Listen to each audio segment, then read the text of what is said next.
Bonjour Gilles, Bonjour est-ce que tu peux te présenter s'il te plaît? Gilles Naï, je suis directeur du comité des vins d'Alsace. D'accord. C'est quoi un directeur du comité des vins d'Alsace? Un directeur des comités des vins d'Alsace. Qu'est-ce qu'un directeur du comité des vins d'Alsace? C'est un homme qui doit faire le consensus entre plein de choses.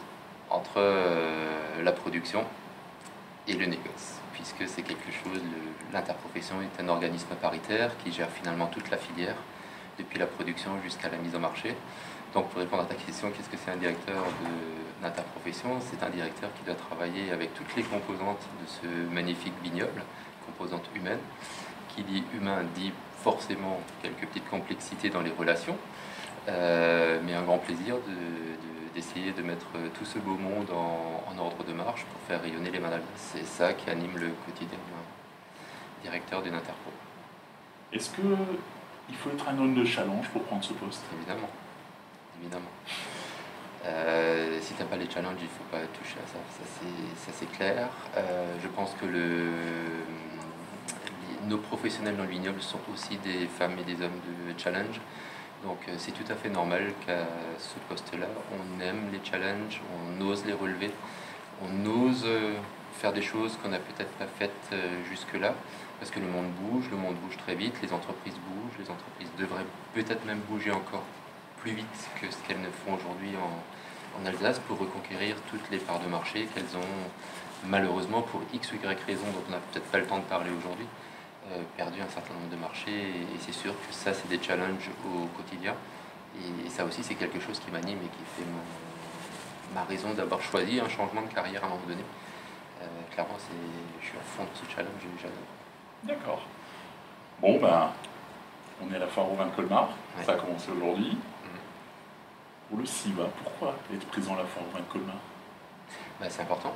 Le CIVA, la foire au vin de Colmar, c'est une caisse, entre guillemets, une caisse de résonance nationale, internationale, très très importante, à laquelle il est très important de proposer la place la plus grande, rayonnante possible pour les vins d'Alsace. C'est évidemment un festival, la foire au vin, mais dans le mot foire au vin, il y a les vins, et les vins d'Alsace, évidemment, doivent reconquérir la place aussi qu'ils occupaient déjà de façon beaucoup plus importante par le passé, et on reconstruit petit à petit avec le Parc Expo un certain nombre de choses, et cette année on fait on apporte beaucoup de nouveautés, justement en adéquation avec la stratégie aussi de l'Interpro, qui est de faire réapparaître à l'esprit du consommateur ce que c'est aujourd'hui les vins d'Alsace et tout le plaisir que peuvent leur apporter les vins d'Alsace lors des événements festifs, gastronomiques et en famille et au quotidien. Qu'est-ce que tu répondrais aux détracteurs de la foire au vin qui estiment qu'elle n'a de vin que le nom? J'ai tout répondu. Oui, mais souvent, mais tu as raison. Tu as raison, Pascal. La foire au vin pourrait rayonner encore beaucoup plus, faire rayonner beaucoup plus les vins qu'aujourd'hui. On a un nombre d'entreprises certes limité, mais il est important. Et toutes ces entreprises attirent énormément de monde le soir, avant, après les concerts. Mais c'est sûr qu'on a quelque chose à reconstruire autour de domaines peut-être plus petits pour amener un peu plus de diversité à la foire au vin de Colmar. Pour attirer une autre clientèle. Enfin, il y a tout à réinventer. Mais c'est vrai qu'à un moment donné, quand on ne se dit pas qu'il y a des choses à refaire, on ne les refait pas. Et donc aujourd'hui, écoute, tu as vu devant toi, Jacques, le fait qu'il faut continuer d'enfoncer le clou et de développer encore plus la présence de la viticulture à la foire au vin de Colmar. Donc ça avance. Évidemment. Pour toi, ça fait combien de temps maintenant que tu fais la foire au vin? 3 ans. J'imagine que forcément, des anecdotes, des souvenirs, tu as dû en avoir. Peut-être une photo, un souvenir particulier qui...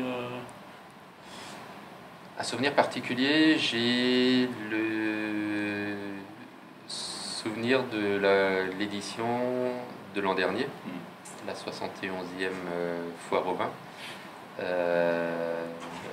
où j'ai dû remplacer au pied levé mon président à la tribune d'honneur au moment de l'inauguration, avec le président du Sénat, mon président m'ayant appelé quelques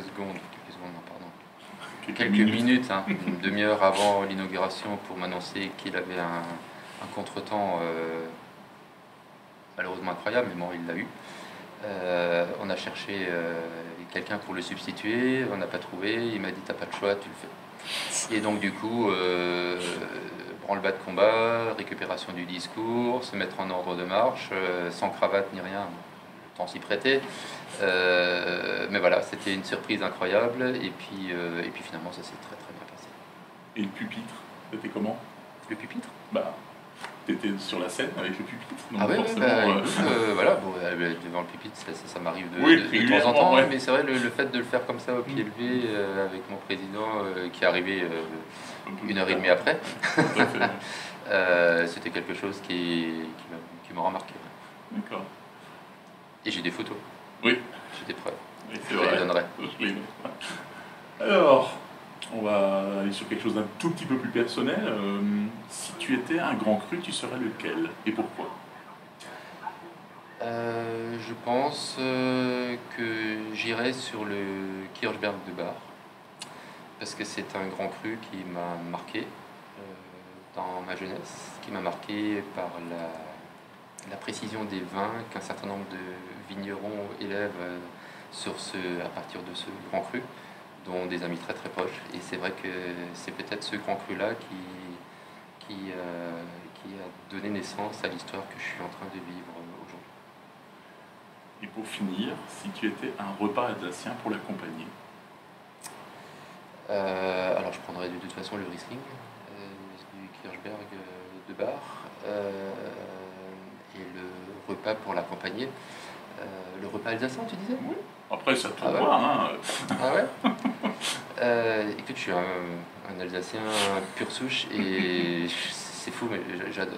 L'un de mes plats préférés, même si c'est peut-être un petit peu traditionnel, c'est la choucroute. Bah, oui, non, mais Mais par contre, la choucroute revisitée, la choucroute crue, si possible, préparée en salade estivale, ça c'est juste génial.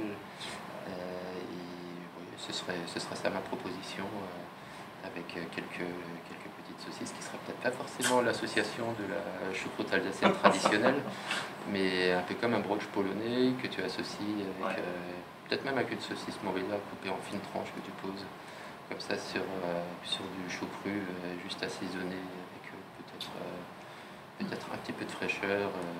Je te ramènerai peut-être un petit fruit là-dedans. Et puis ce sera parfait, une petite sauce citronnée. Légère, hein? Légère. Nickel. Impeccable. Tu me surprendras toujours. Et voilà. Parfait. Impeccable. Merci.